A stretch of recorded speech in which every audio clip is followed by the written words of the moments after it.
Controversial letter written by a mother who went to Princeton. That letter aimed at young women on campus, telling them where to find the perfect husband. ABC's Lindsay Janis has been on this story, and tonight she has reaction already pouring in from so many of you. It's the letter making waves not just on Princeton's campus, but across the country, because it's filled with advice like this.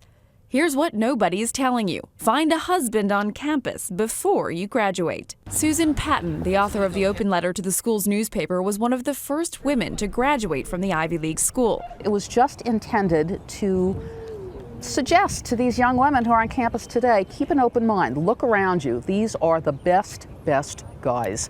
As Patton puts it, ultimately, it will frustrate you to be with a man who just isn't as smart as you.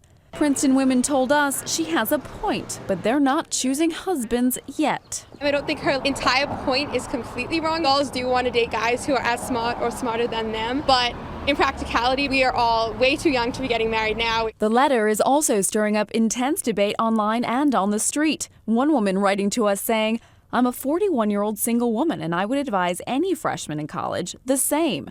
But another writes, finding a husband is not the point of going to college.